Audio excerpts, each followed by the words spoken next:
En el nombre del Padre, del Hijo y del Espíritu Santo. Amén. En estos tiempos difíciles que nos toca vivir, el mundo de hoy, es incapaz de entender estas cosas porque todo debe ser pasado por el tamiz de su razón orgullosa.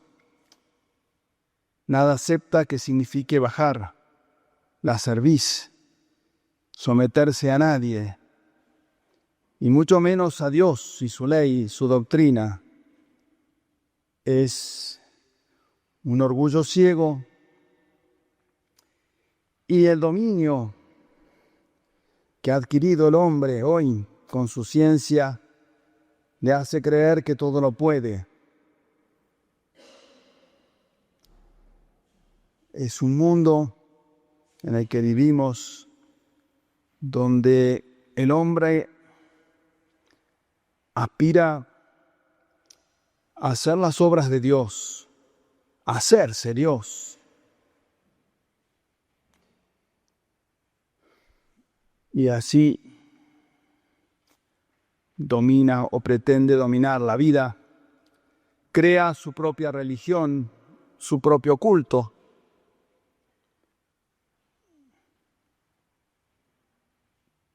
Su propia fe.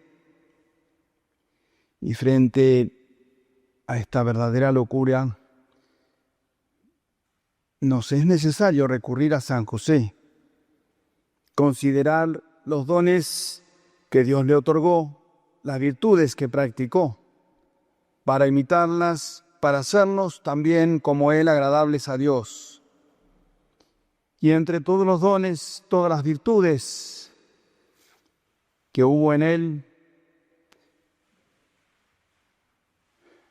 en la que más se destacó, como dicen los santos, y la que le hizo más agradable a Dios, fue su humildad. Entre todos los favores que Dios nuestro Señor dispensó a San José, el más precioso fue el de su profunda humildad. De ella, como de una fuente, brotaron en su alma infinidad de otras gracias, porque desde que tuvo conciencia se abajó, se humilló, se anonadó a sus propios ojos. Y por eso dicen los santos padres que Dios le eligió por su humildad para ser su padre adoptivo y su custodio. Y también por esa humildad le dio por esposa a la Santísima Virgen, la más humilde de todas las criaturas. Todos los santos, animados por el Espíritu de nuestro Señor Jesucristo, consideraron siempre la humildad como la base y fundamento de toda perfección. San Bernardo la considera como la piedra angular sobre la que reposa todo edificio espiritual, toda santidad. Habla de la humildad como una torre inexpugnable, donde el alma cristiana está cubierto de los asaltos del enemigo. El santo cura de Ars decía en un sermón sobre la humildad que sin esta virtud nada tenemos, pero que con ella podemos tener todas las demás virtudes. Y esta humildad de San José resplandeció en todos los actos de su vida. Descendía en línea directa de los antiguos patriarcas y de la familia real de David. Era descendiente del rey David, pero jamás se jactó de la nobleza de su cuna. Aceptó sin murmurar, sin sentir pena, la privación de la autoridad y de la gloria de sus antepasados. En su época vivió como un desconocido. Al verse reducido a la condición de carpintero, su vida fue pobre, oscura, de un trabajo constante. para sostener a la Sagrada Familia. Fue una vida de sufrimientos, de humillaciones. Sus manos reales, que podrían llevar el cetro de la autoridad real, se dedicaron siempre a los duros trabajos de su profesión. Fue siempre perfectamente sumiso a la providencia. Amó esa condición humilde, oscura, en que Dios le quiso. Vivió sin que nadie le advirtiera y así gustó de practicar esta virtud de la humildad. Si bien corrían por sus venas la sangre de 20 generaciones de reyes, jamás habría cambiado los instrumentos de su profesión por los atributos de la realeza que dan honor y gloria a los hombres. San José consintió en ser el esposo de María Santísima. Y San Francisco de Sales dice que lo hizo únicamente por ocultar bajo el velo sagrado del matrimonio y para sustraerse a las miradas de los hombres otra virtud de la cual había hecho voto, la virginidad. También él había, al igual que María Santísima, había hecho voto de virginidad. San José, entonces, en ese tiempo de su vida no sospechaba el honor al que le había destinado nuestro Señor. Y apenas supo que era la Virgen María, la anunciada de los profetas, aquella que debía dar a luz al Mesías prometido desde los comienzos del mundo, en su profunda humildad, ante tan enorme misterio que superaba absolutamente su inteligencia, se juzgó indigno de habitar con la Madre de Dios. Quiso, dice San Bernardo, alejarse de ella, diciendo para sus adentros lo que San Pedro diría más tarde a nuestro Señor: aléjate de mí, que soy un pecador. Para sus adentros pensaba, de la misma manera que el centurión que pedía de Dios nuestro Señor el milagro de la curación de su hijo: no soy digno de que entres en mi casa. Así pensaba San José en su humildad respecto a su esposa María Santísima. Y en las revelaciones de Santa Brígida, ella cuenta que la misma Madre de Dios se le apareció y le reveló estos sentimientos que hablamos en el alma, que existían en el alma de su esposo. José, le dijo la Virgen, a quien el Altísimo había destinado a ser mi protector cuando conoció el misterio que se había obrado en mí por obra del Espíritu Santo, quedó muy maravillado. Nunca sospechó de mi virtud, nunca pensó nada malo. Lleno de fe en los profetas que habían anunciado que el Hijo de Dios nacería de una virgen, se creyó indigno de servir a tal madre. Sin embargo, en sus cavilaciones, en sus pensamientos de qué hacer, Dios se le aparece por un medio del ángel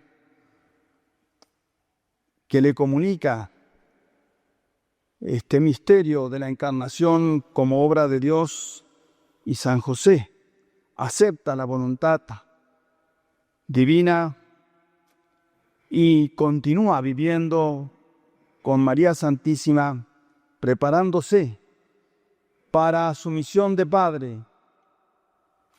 En esta escuela de nuestro Señor y María Santísima, San José aprende a practicar esta virtud de la humildad en esta vida de familia. Esa virtud crecía en él a la vista de los ejemplos que tenía frente a él. Día a día veía a la augusta Madre de Dios, a la esposa del Espíritu Santo, servirlo, obedecerle en todo, y de igual manera contemplaba las humillaciones del Verbo de Dios, de la segunda persona de la Santísima Trinidad, encarnada y viviendo en la obediencia en la familia de Nazaret. San José también había oído al anciano Simeón cantar mientras tenía a Jesús en sus brazos aquel cántico de gratitud, el Nunc Dimittis, con el que rogaba a Dios lo liberara de las ataduras que retenían a su alma prisionera de su cuerpo mortal, porque había contemplado lo que Dios le había prometido, que no se iría de esta vida sin ver al Mesías. Él había visto, como canta en ese himno hermoso, la luz de la casa de Israel. Y San José, escuchando estas palabras, se admiraba doblemente al ver al divino infante obedeciéndole a él, una pobre criatura en todo. Se admiraba en que el Verbo encarnado trabajara junto a él durante 30 años, aprendiendo de él esta profesión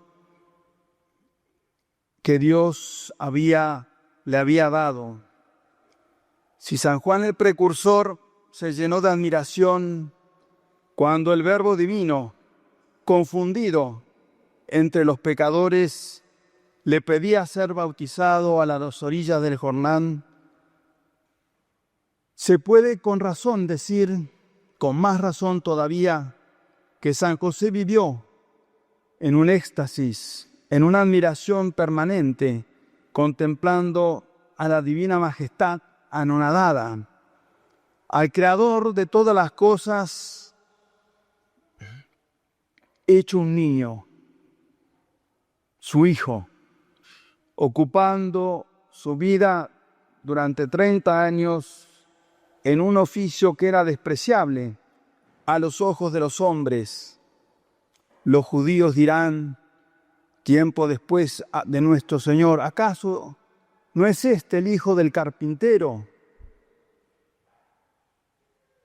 Y San José conocía que era algo más que el hijo del carpintero, que era la segunda persona de la Santísima Trinidad, el Dios creador de todas las cosas, el Mesías prometido. Toda su vida entonces, toda su felicidad estaba puesta en imitar en este anonadamiento del Verbo y hacer lo mismo en su vida.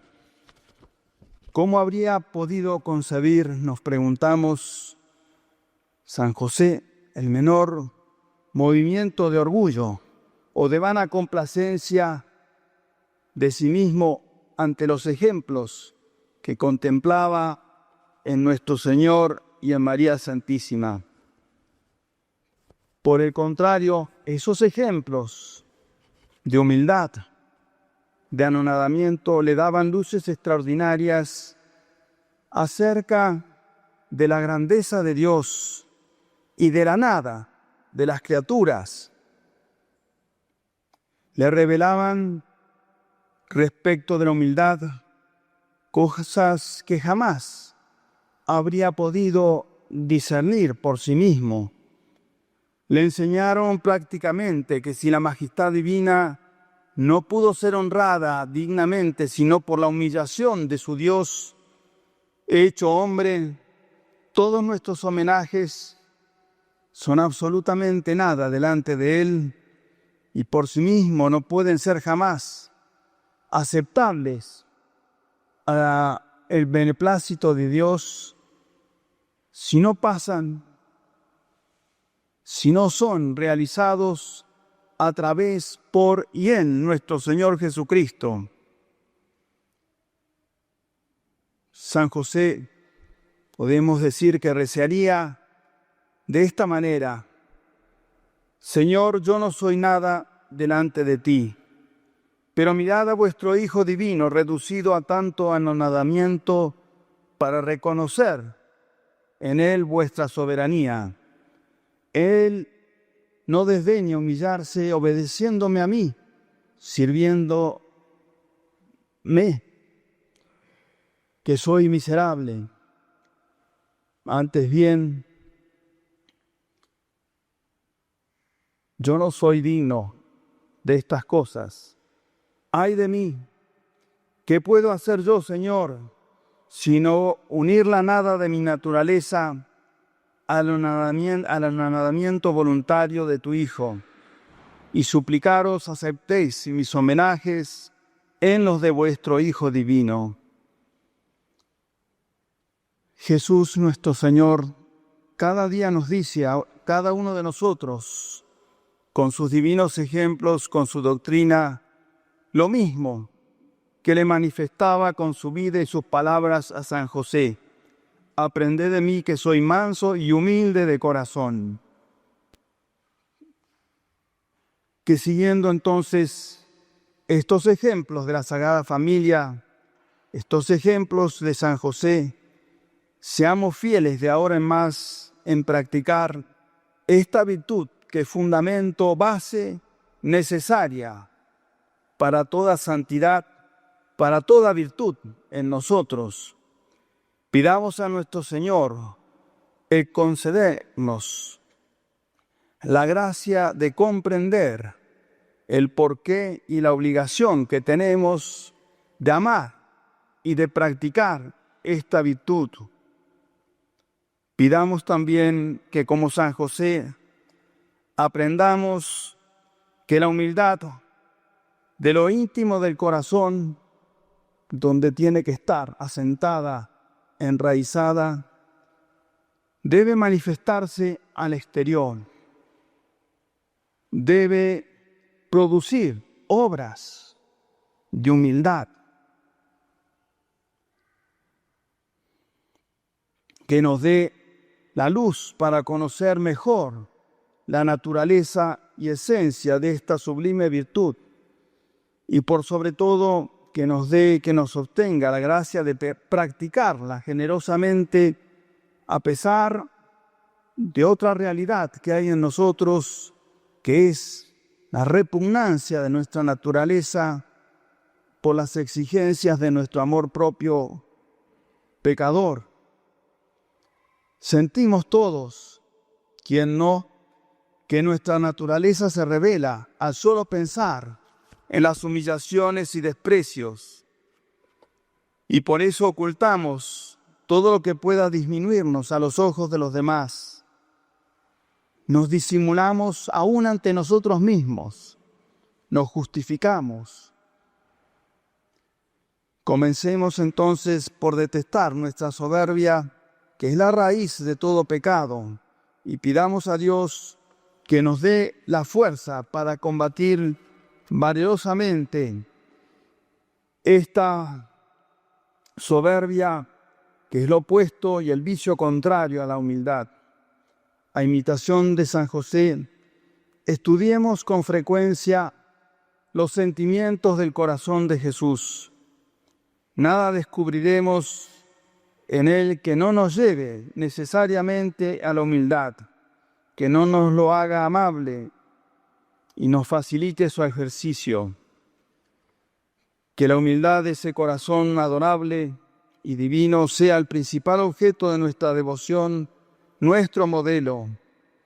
Si así lo hacemos, el divino Salvador, que tanto gusta de estar con las almas humildes, nos colmará de sus gracias, conversará con nosotros familiarmente como lo hacía con María Santísima y San José. Que así sea. Ave María Purísima. En nombre del Padre, del Hijo y del Espíritu Santo. Amén.